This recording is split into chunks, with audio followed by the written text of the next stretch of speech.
주님께서 여러분과 함께 마테오가 전한 거룩한 복음입니다.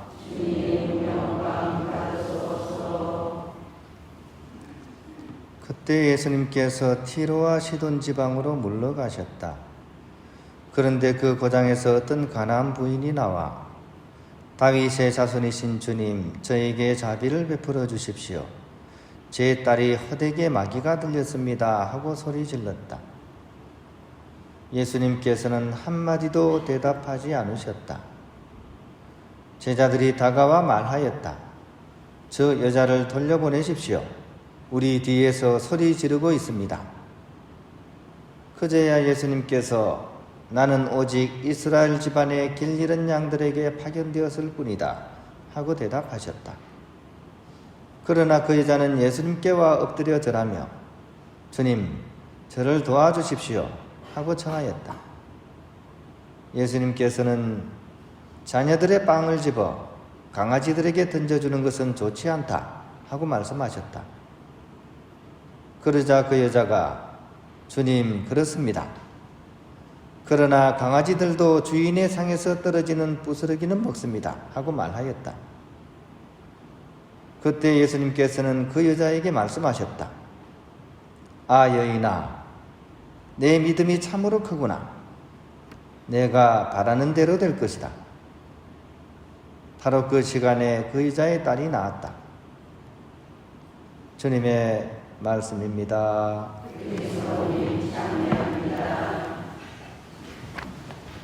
평화를 빕니다. 종교 생활을 하는 데 있어서 가장 중요한 요소는 뭘까요?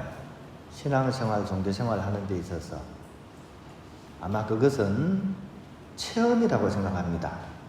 종교 체험이 있는 사람만이 온전히 종교생활에 투신할 수 있고 그 종교생활을 계속 이어갈 수 있기 때문입니다. 즉 우리의 생각과 말과 행위를 포함한 그 인간의 전 존재적인 그런 체험이 필요하고 또 다른 어떤 것보다도 강력하고 포괄적인 그런 역동적인 체험이 필요하고 또 우리의 행동의 변화를 불러오는 그런 체험이 우리에게 있어서는 필요하다고 하겠습니다. 그리고 이 그리스도교의 그런 하느님 체험은 전통적으로 이 정화와 조명과 일치의 순서를 따라서 진행이 된다고 합니다. 일단은 이 하느님을 만나기 위한 우리 차원의 그런 준비가 필요하겠죠, 그죠?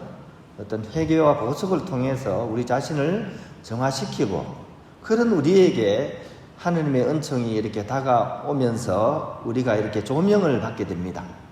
그리고 궁극적으로는 우리가 하느님과 일치하게 되는 그런 과정으로 진행이 되게 되는데 특히 조명의 단계에서부터 강조되는 것은 패시비티라고 불리는 그런 수동성의 측면입니다. 즉, 이 조명부터는 내가 뭔가를 이렇게 해나가는 측면보다도 하느님께서 우리 자신 안에 이렇게 이루어 주시는 그런 측면이 더 강하다는 거죠. 그래서 사실은 더 온전히 자신을 하느님께 맡길수록 더 완전한 일치와 합일의 체험으로 나아가게 된다는 것입니다. 그 과정을 아주 드라마틱하게 보여주는 복음이 바로 오늘 우리가 들었던 가나안 여인의 하느님 체험에 관한 그런 내용입니다. 일단 언뜻 들어봤어도 그죠? 참 이 여인의 입장이라면 과연 우리 같으면 이 긴 시간을 견뎌낼 수 있었을까? 냉대도 이런 냉대가 없습니다. 그죠? 정말 간절하게 찾아왔는데도 불구하고 예수님께서는 한마디도 대답하지 않았다. 이렇게 나옵니다. 상대라도 해야 되는 거 아니에요? 근데 한마디도 대답을 안 하셨다. 그냥 짐작 취급을 한 거죠. 그죠? 제자들도 한술 더 뜹니다. 저 여자를 돌려보내세요. 이렇게 면전에서 얘기합니다. 우리 뒤에서 소리 지르고 있습니다. 그러니까 완전히 대놓고 무시하는 거죠. 그죠? 예수님께서 그 얘기를 듣고 한마디 더 합니다. 나는 오직 이스라엘 집안의 길 잃은 양들에게 왔다. 이 얘기는 우리 흔히 하는 얘기로 두 번 죽이는 말씀이죠. 그죠? 완전히 자존심, 자존감 이런 걸 짓밟아버리고 있습니다. 그럼에도 불구하고 이 여인은 찾아옵니다. 그죠? 저를 도와주십시오 라고 무릎을 꿇고 간청을 합니다. 이제 무시무시한 예수님의 한마디 말씀이 더 나가죠. 자녀들의 빵을 집어서 강아지들에게 던져주는 것은 좋지 않다. 이 완전히 사람을 강아지 취급합니다. 그죠? 근데 이 여인은 그런 존중받지 못하는 느낌, 또 심지어 구원에서 배제된 느낌, 이런 것에 아랑곳하지 않습니다. 그 어떠한 예수님의 강력한 테스트에도 굳건한 믿음에 의해서 수동성의 상태에 도달한 이 가난한 여인을 도대체 어찌할 도리가 없습니다. 그래서 드디어 하느님의 은총의 조명이 필연적으로 오게 되는 거죠. 즉 그녀의 영혼을 향해서 온전히 하느님의 은총이 쏟아지면서 떨거지였던 이 가난한 여인의 존재는 창조주 하느님의 사랑 안에서 온전한 일치를 이루게 됩니다. 그리고 사실은 예수님께서 처음부터 하시고 싶었던 얘기였어요. 근데 마지막에 결론으로서 딱 이렇게 찍어주십니다. 아, 여인아, 너의 믿음이 참으로 크구나. 내가 바라는 대로 될 것이다. 이것이 오늘 복음의 마지막 결론입니다. 바로 그런 측면에서 궁극적인 종교적인 체험을 위해서는 그 어떤 외적인 조건도 사실 그렇게 중요하지 않다는 거죠. 오히려 외적 조건이 좀 많을수록 오히려 더 거추장스러울 수도 있다는 것을 우리가 간파해낼 수 있어야 됩니다.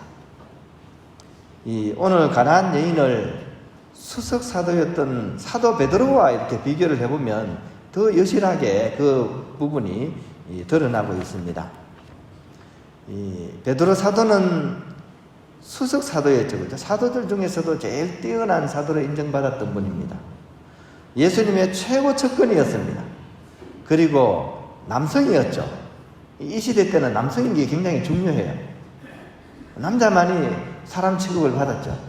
근데 이 여인은 한번 보십시오. 그죠? 여인입니다. 이 당시에 재산으로서 취급되던 존재였어요. 하나의 어떤 개인 인격으로 존중받는 시대가 아니고 하나의 재산으로 이렇게 분류되던 시대였습니다. 거기다가 이방인이었죠. 거기다가 하찮은 사람이었습니다.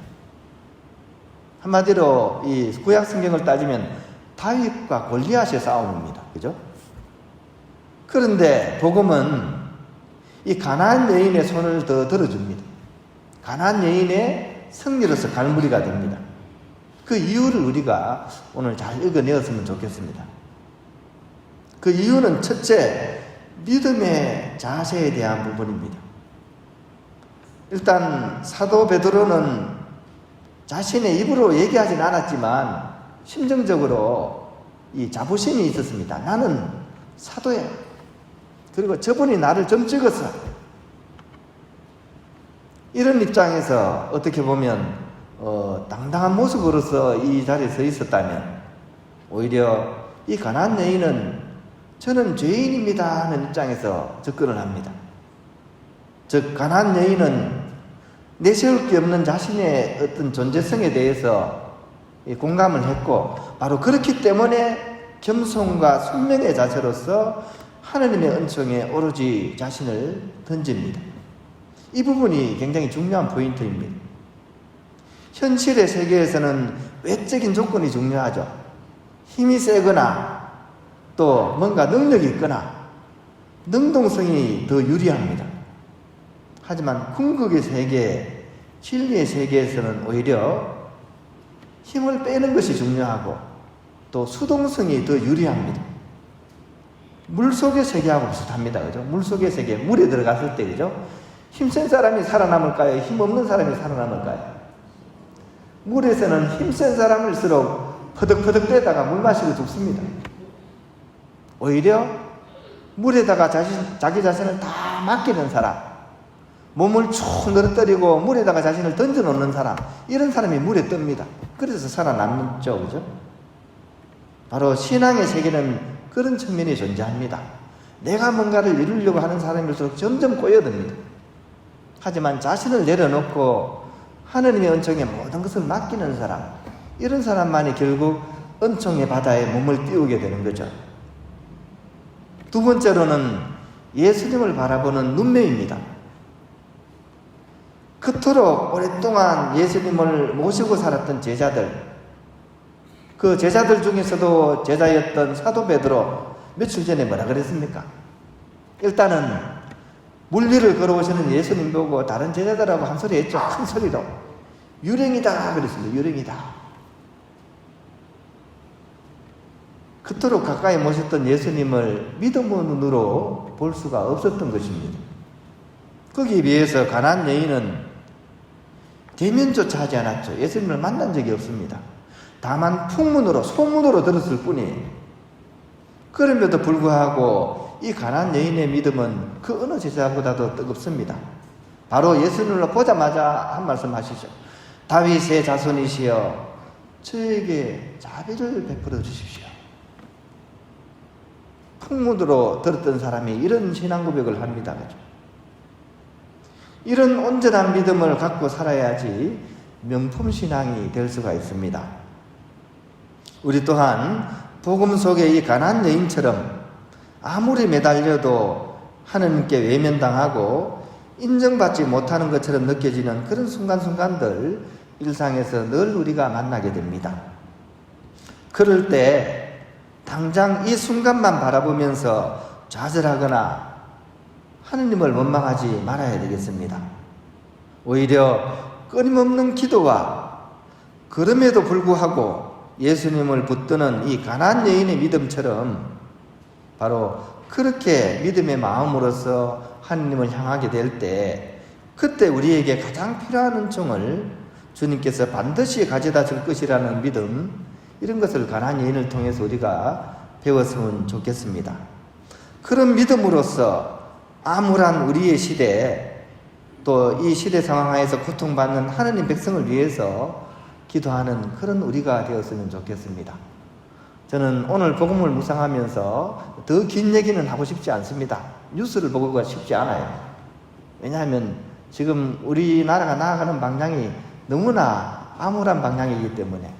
하지만 한 가지는 꼭 이렇게 기도를 드려야 되겠습니다.